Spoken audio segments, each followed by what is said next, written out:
عندما تذكر الجزائر يسكت الكلام احتراما لوطن كتب تاريخه بدماء الشرفاء. مساء النور ومرحبا بكم معنا في عدد جديد من الجزائر كما يراها العالم. واليوم سنكتشف الجزائر بأعين سفيرة الأمم المتحدة. مرحبا بكم معنا.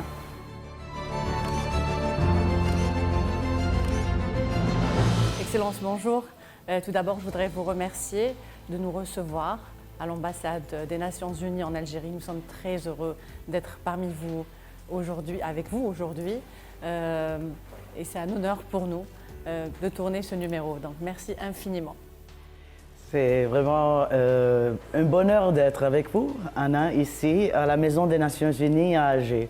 Merci pour l'invitation. Merci à vous.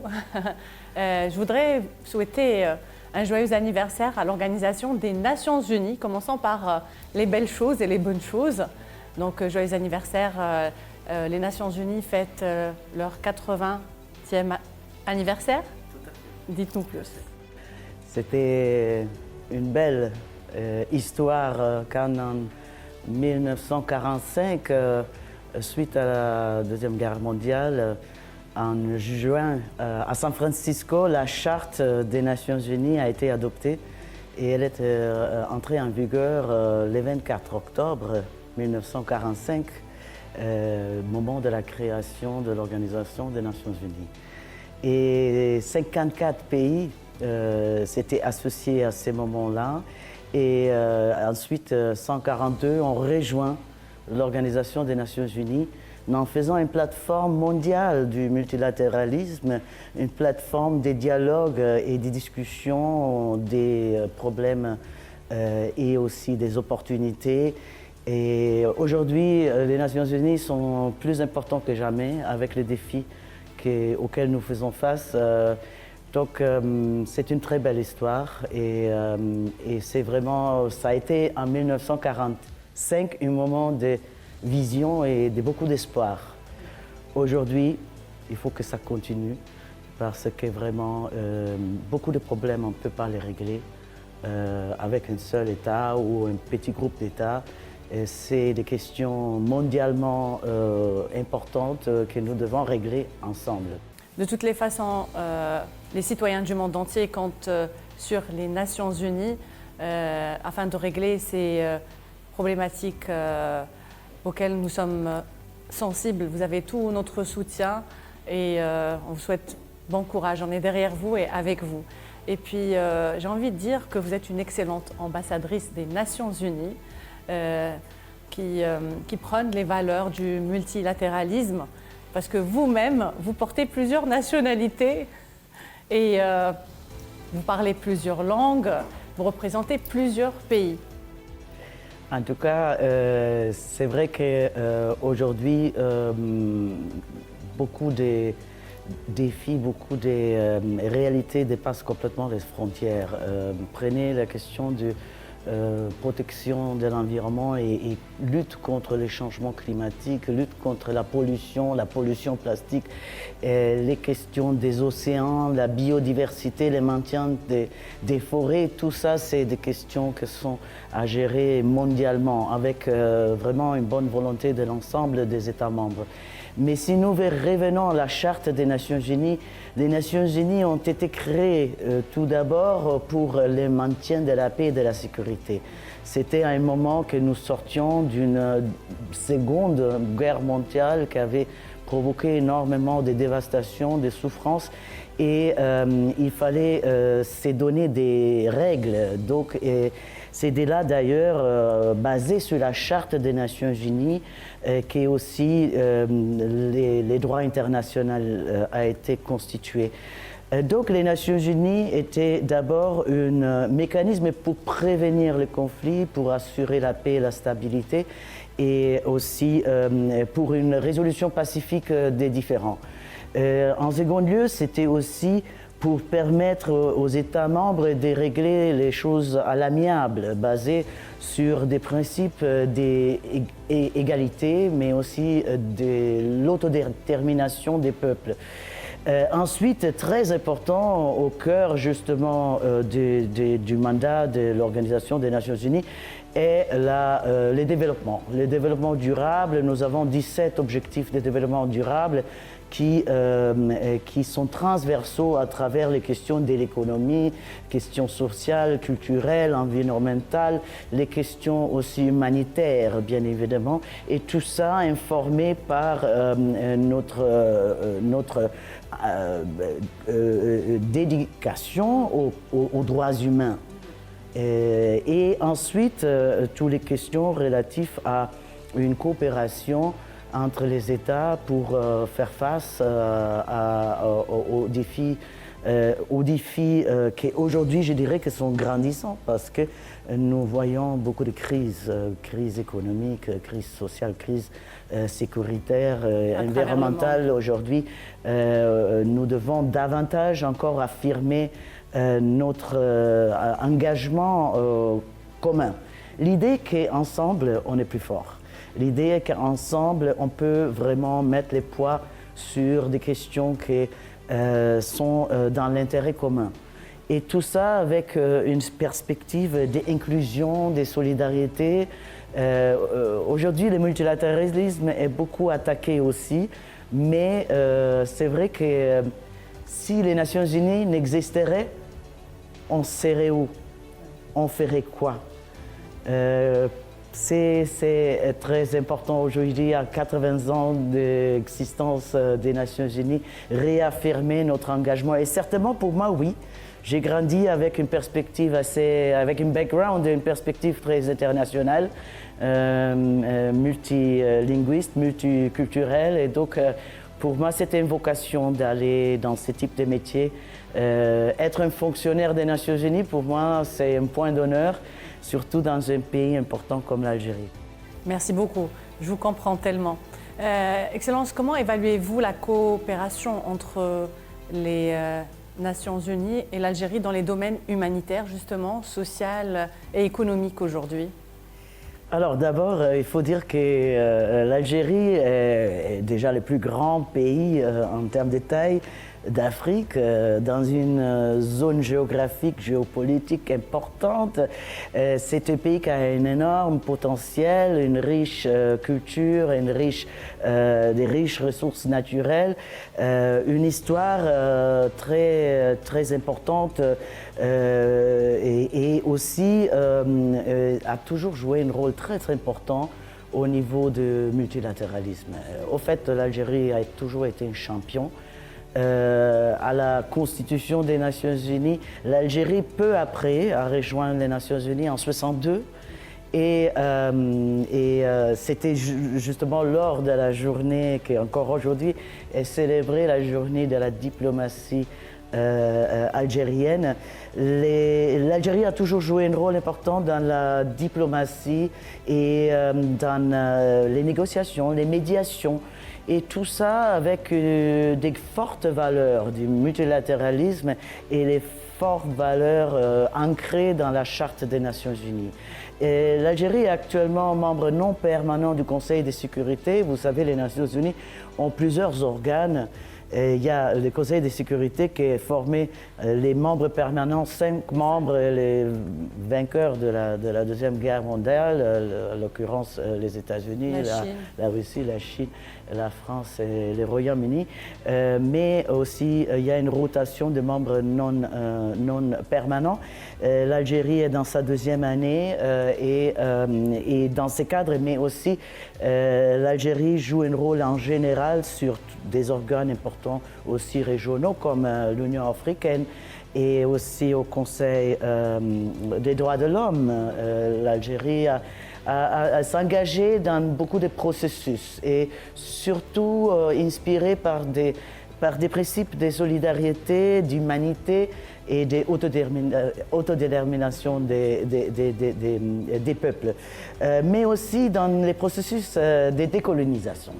Et bien évidemment, les Nations Unies ont fourni 7 cadres aussi pour permettre beaucoup de pays à accéder à l'indépendance. Et c'est d'ailleurs un autre organe très important des Nations Unies, c'est l'Assemblée générale. L'Assemblée générale est basée sur le principe d'égalité, un État, un vote. Alors que le Conseil de sécurité, malheureusement, nous avons ces droits de veto qui a provoqué un certain blocage. Et ça, c'est clair, le secrétaire général des Nations Unies aussi fait appel à une transformation à une réforme pour qu'il y ait un élargissement surtout du Conseil de sécurité pour permettre aussi de changer les modes de fonctionnement afin de pouvoir avoir des résolutions plus importantes. Il faut savoir que le Conseil de sécurité est un organe qui a aussi un pouvoir de sanctions et des mêmes déploiements vous savez, les fameux casques bleus qui sont des militaires fournis par les États membres et qui se déploient dans les zones en crise où il y a besoin du maintien de l'ordre, de la sécurité.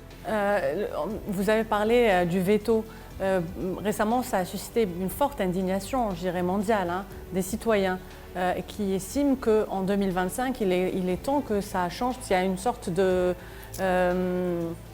d'irrationalité. Il n'y a pas de logique à ce qu'un seul État, le vote d'un seul État peut vaincre, par exemple, 145 ou 146 autres États. Donc, pensez-vous qu'il peut y avoir des changements concernant ces règles-là dans l'avenir?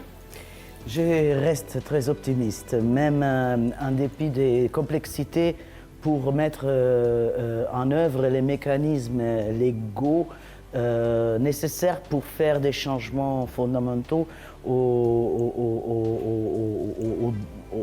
principe des veto, par exemple. Je pense qu'il y a de plus en plus de voix qui se lèvent et il y a de plus en plus d'États membres qui mettent leur poids pour qu'on puisse aboutir à des réformes. Il est clair que des réformes sont nécessaires au niveau du fonctionnement du Conseil de sécurité, mais aussi du secrétariat des Nations Unies, à la tête duquel se trouve actuellement le secrétaire général, son Excellence Antonio Guterres, et qui est vraiment la force moteur en ce moment pour pouvoir aboutir à ces réformes. Je reste très optimiste.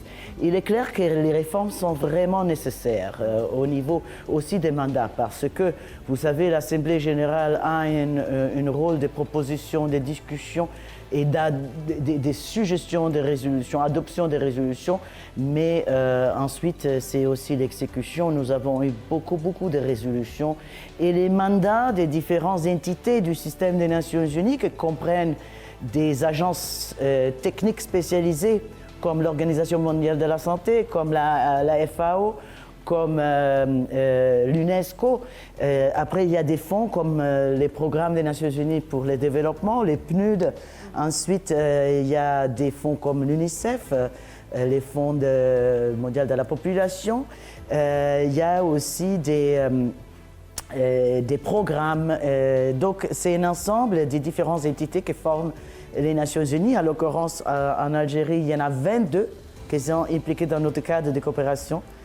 Cadre de coopération pour le développement durable de l'Algérie, qui a commencé en 2023 et qui va jusqu'à la fin de 2027. 22 entités qui coopèrent ensemble pour appuyer le gouvernement dans cet élan. Et donc, en ce moment, nous sommes dans une phase de formulation de réformes parce que les mandats, parfois, sont aussi overlapping, comme on dit en français. Je ne suis pas francophone, comme vous l'avez bien compris. Je parle multiples langues, mais c'est-à-dire les mandats qui se chevauchent. Oui.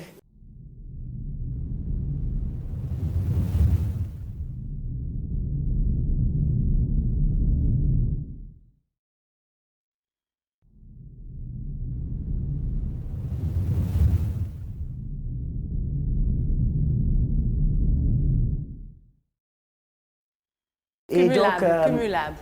Voilà. Et donc, aujourd'hui, le secrétaire général des Nations Unies a lancé une opération de réforme pour faire un état du lieu de toutes ces résolutions, les mandats et des différentes entités pour pouvoir un peu créer plus d'intégration, plus de synergie, mais aussi, bien évidemment, réduire les coûts de fonctionnement et maximiser les retours sur les investissements, les résultats à travers des partenariats de tout genre. Nous ne travaillons pas seulement avec le gouvernement, nous travaillons aussi beaucoup avec les partenaires techniques et financiers, nous travaillons avec la société civile, nous travaillons aussi avec le secteur privé, avec les universités, les centres de recherche.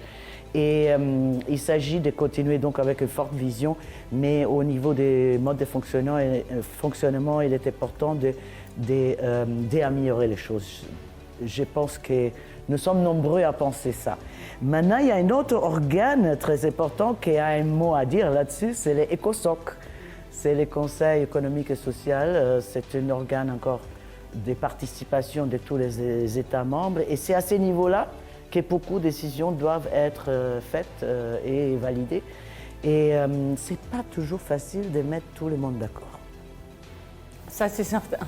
Et quand vous parlez de vote, même un État, un vote, vous mettez des grands pays avec beaucoup de population, avec des petits États avec très peu de population, très réduite en taille.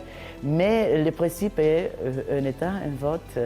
Et bien sûr, tout ça, ça veut dire aussi qu'il y a beaucoup d'alliances parce que les problèmes des uns des autres ou des régions ne sont pas les mêmes. Donc la priorisation elle-même n'est pas toujours très facile. Ouais. Mais quand les objectifs de développement durable, 17 objectifs de développement durable ont été adoptés, les États membres ont réussi quand même à se concorder. Il faut dire que l'éventail des sujets qui sont abordés, avec tous les indicateurs des performances et des objectifs, sont vraiment très vastes.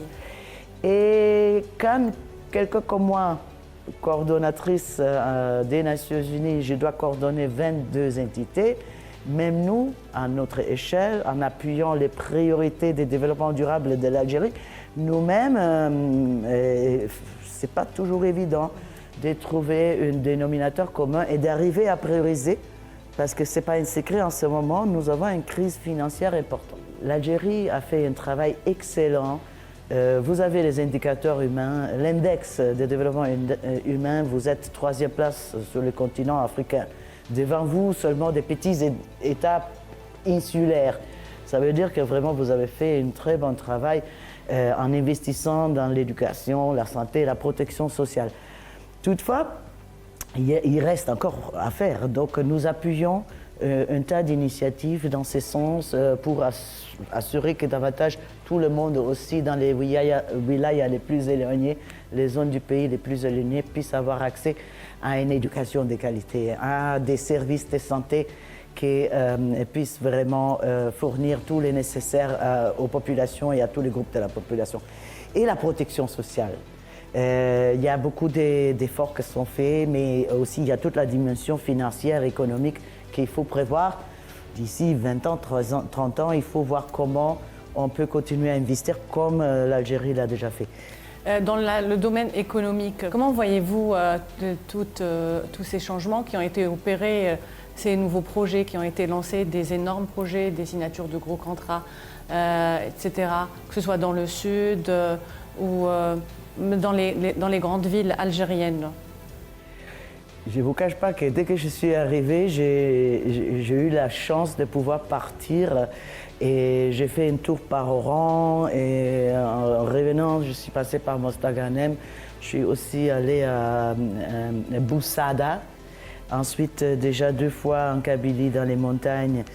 Et ce qui m'a tout de suite frappé, c'est la qualité de l'infrastructure. Pas seulement les réseaux routiers qui m'ont beaucoup impressionné.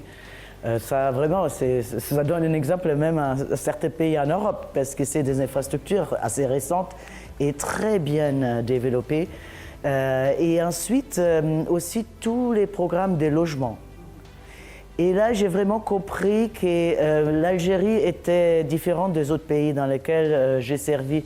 J'ai déroulé des mandats que ce soit en Asie ou aussi en Afrique, surtout subsaharienne. C'est mon premier pays de l'Afrique du Nord dans le Maghreb. Et je suis ravi d'être en Algérie parce que l'Algérie est vraiment un modèle.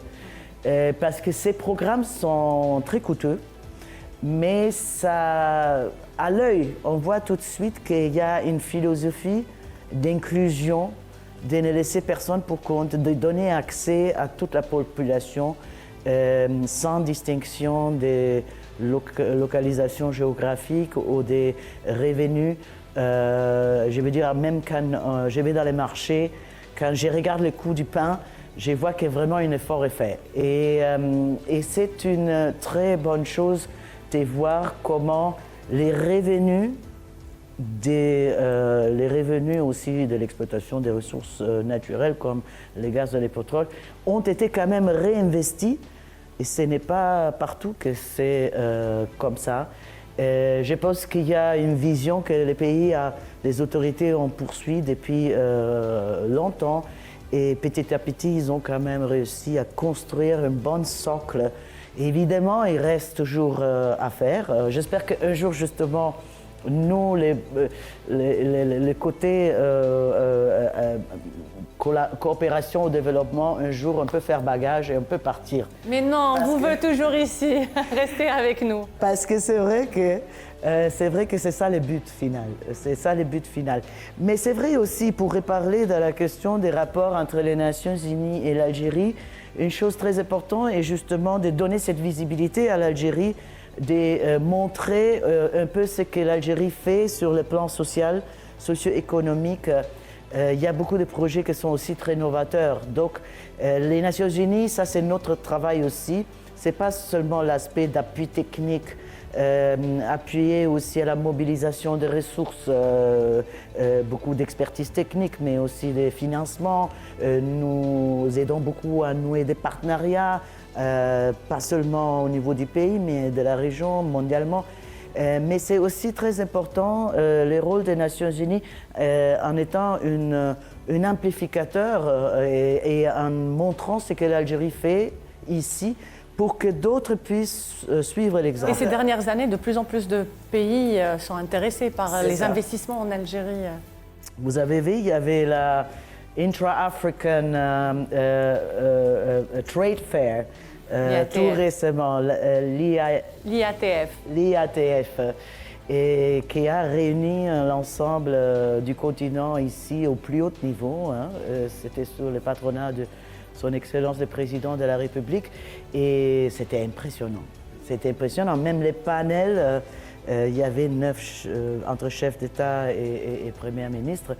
Mais ça montre justement ce rôle moteur de l'Algérie et l'Algérie fait beaucoup de ces choses. Et nous sommes là pour l'appuyer et pour aussi fournir des plateformes parce que l'Algérie n'est pas seulement un grand champion du multilatéralisme, mais l'Algérie a toujours été très déterminée à jouer un rôle important dans les relations sud-sud et surtout au niveau régional et par rapport au continent africain. Et moi, j'ai travaillé en 25 pays et c'est vrai que je constate que ce rôle de l'Algérie est très important. Et récemment, j'ai eu l'honneur de visiter l'Agence algérienne pour le développement international, qui a beaucoup de programmes et projets, que ce soit dans le domaine des infrastructures, de la santé, de l'éducation. Et là, on voit vraiment l'effort que l'Algérie fait, les investissements que l'Algérie fait, pour aussi soutenir les pays qui sont peut-être pas encore aussi avancés qu'elles-mêmes. Et là, il y a des grandes valeurs de solidarité, d'inclusion et de développement mutuel pour les intérêts de tout le monde. Excellence, vous avez presque répondu à toutes mes questions. Merci beaucoup. Vous avez parlé du rôle que joue l'Algérie. Bien évidemment, nous savons tous que l'Algérie joue un rôle très important dans la stabilité régionale et comme vous l'avez mentionné, dans la défense du multilatéralisme. Comment les Nations Unies perçoivent-elles cette contribution? Il y a une contribution très importante. C'est aussi, faut se rappeler que l'Algérie a joué un rôle important sur le principe de l'autodétermination des peuples. et aussi dans les processus de décolonisation des multiples pays. Donc c'est dans ce sens, et ça c'est des principes qui sont ancrés dans la Charte des Nations Unies. Aujourd'hui, emblématique est bien sûr aussi la situation des réfugiés sahraouis. Nous avons ici aussi en Algérie une coopération humanitaire qui est très importante dans les camps des réfugiés près de Tindouf. Est-ce que vous les avez visités? Et je les ai visités et ça a été vraiment une expérience très importante pour moi parce que je viens d'un background plus de développement, de coopération sur le développement durable, très multisectoriel. J'ai travaillé sur multiples thématiques. Je me sens à l'aise sur beaucoup de sujets, mais pas beaucoup dans l'humanitaire, dans les zones de guerre ou dans les camps des réfugiés. Et donc, ça a été, comme on dit en anglais, une eye-opener parce que ces populations sont depuis 50 ans désormais dans des camps dans lesquels ils sont pris en charge à 100%. Et donc, c'est très important l'appui humanitaire qu'apportent des agences comme les Hauts Commissariats aux droits de l'homme, comme les programmes alimentaires mondiaux, comme l'UNICEF, qui, comme vous le savez, c'est peut-être une des agences les plus connues, s'occupe beaucoup de. J'aime beaucoup leur travail.